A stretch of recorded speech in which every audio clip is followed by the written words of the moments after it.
بسم الله الرحمن الرحيم وإذا بدلنا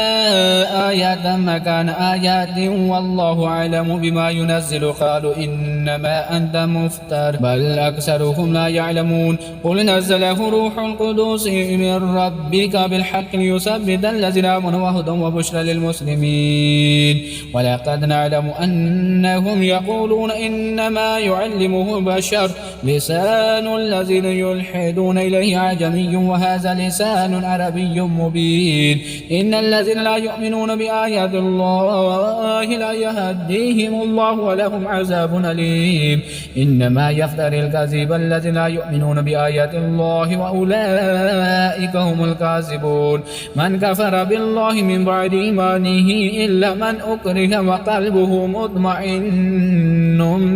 بالإيمان ولكن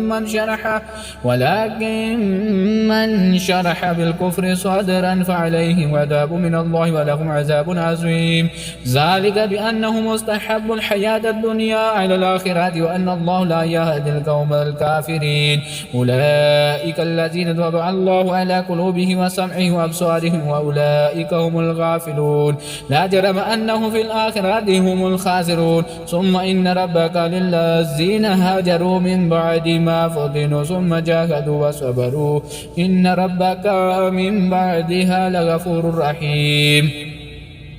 يوم تأتي كل نفس تجادل عن نفسها وتوفى كل نفس ما عملت وهم لا يظلمون وضرب الله مثلا قرية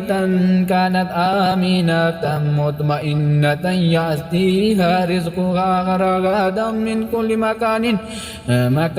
فكفرت بأنعم الله فأذاقها الله لباس الجوع والخوف بما كانوا يصنعون ولقد جاءهم رسول منهم فكذبوه فأخذهم العذاب وهم ظالمون فكلوا مما رزقكم الله حلالا طيبا واشكروا نعمة الله إن كنتم إياه تعبدون إنما حرم عليكم الميتة والدم ولحم الخنزير وما أهل لغير الله به فمن اضطر غير باغ ولا عاد فإن الله غفور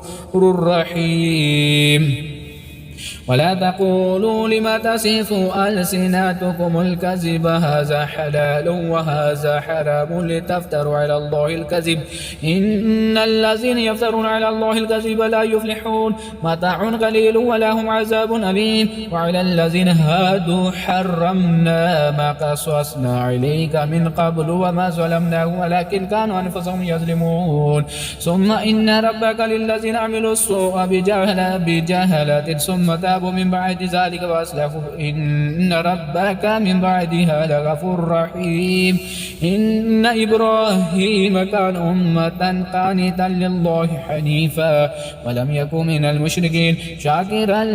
لأنعمه اجتباه وهداه إلى صراط مستقيم وآتيناه في الدنيا حسنة وإنه في الآخرة لمن الصالحين ثم أوحينا إليك أن اتبع ملة إبراهيم حنيفا وما كان من المشركين إنما جعل السبت على الذين اختلفوا فيه وإن ربك لا يحكم بينهم يوم القيامة فيما كانوا فيه يختلفون ادع إلى سبيل ربك بالحكمة والموعظة الحسنة وجادلهم بالتي هي أحسن إن ربك هو أعلم بمن ضل عن سبيله وهو أعلم بالمهتدين وإن أعقبتم فأعقبوا بمثل ما عوقبتم به ولئن صبرتم لهو خير للصابرين واصبر وما صبرك إلا بالله ولا تحزن عليهم ولا تكن في ضيق مما يمكرون إن الله مع الذين اتقوا والذين هم محسنون